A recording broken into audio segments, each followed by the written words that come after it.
Al-Mahdi ini sosok yang tidak mudah untuk dideteksi, Pak.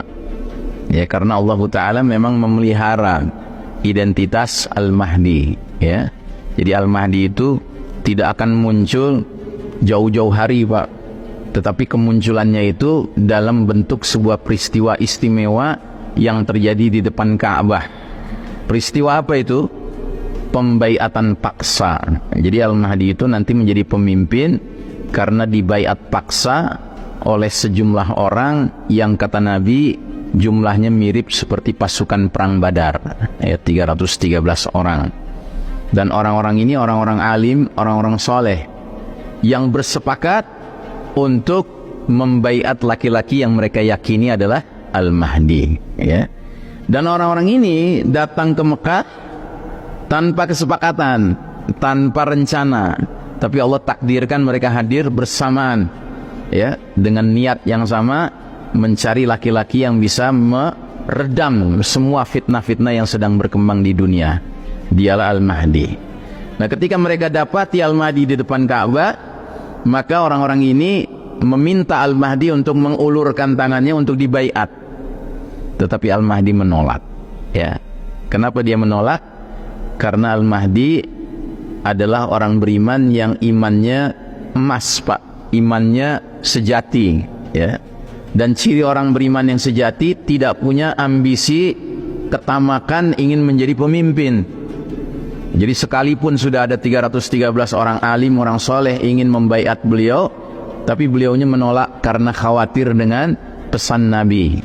Nabi pernah berpesan, al-imaratu fitnatun fid dunya wa nadamatun wa khizyun fil akhirah.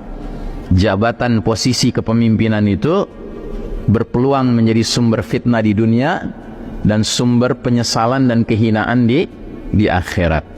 Maka dia menolak. Jadi Al-Mahdi tidaklah seperti kebanyakan orang zaman sekarang, Pak, yang amat sangat haus kekuasaan, haus kepemimpinan, ya, sehingga nggak layak jadi pemimpin pun kita dipaksa melihat wajahnya di berbagai tiang listrik, di berbagai pohon, ya, di dinding-dinding, di pojok-pojok jalan, padahal kita sendiri nggak kenal dan kita tidak tahu menahu, bahkan kita menganggap apa ya dia layak menjadi pemimpin.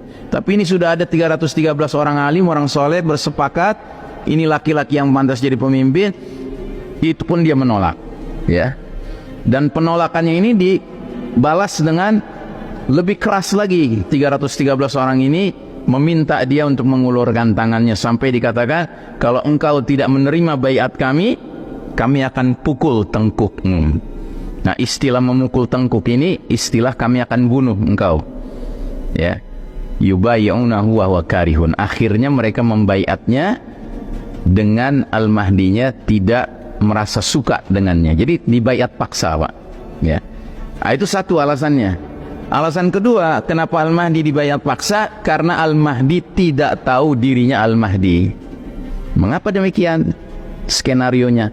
Karena Allah ingin memelihara Al-Mahdi.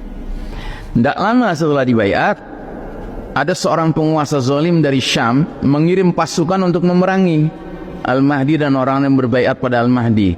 Dan pasukan itu sudah bergerak dari Syam, sudah melewati Madinah, mau menuju ke Mekah. Di antara Madinah dan Mekah, tiba-tiba pasukan ini dibenamkan ke dalam bumi oleh Allah Ta'ala. Nah, berita pembenaman pasukan ini tersiar ke seluruh dunia Islam, kaum muslimin. Maka kaum muslimin yang faham, yakinlah sudah hadirnya Amirul Mukminin fi akhir zaman, pemimpin orang beriman di akhir zaman.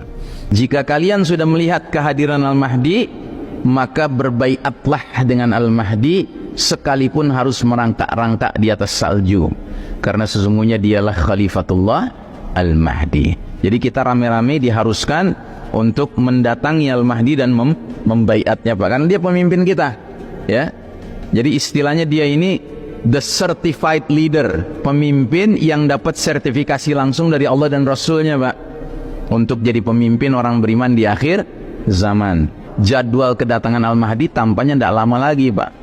Maka jauh lebih penting kita mempersiapkan diri menjadi calon-calon Saful Mahdi, barisan Al-Mahdi atau Jaishul Mahdi, pasukan Al-Mahdi. Dengan cara apa? Dengan cara kembali tadi Pak, tarbiyah syakhsiyah Islamiyah, membina diri pribadi muslim, dan tarqiyah syakhsiyah Islamiyah, mengangkat, mengelevasi posisi kita, derajat kita di mata Allah, agar sampai kepada derajat menjadi jundullah, tentara Allah Pak. Kalau kita sudah jadi tentara Allah, tentunya Allah dengan mudahnya akan menggerakkan kita untuk bisa berbaiat kepada pimpinan dari Hizbullah, partai Allah gitu Pak, yaitu Al-Mahdi.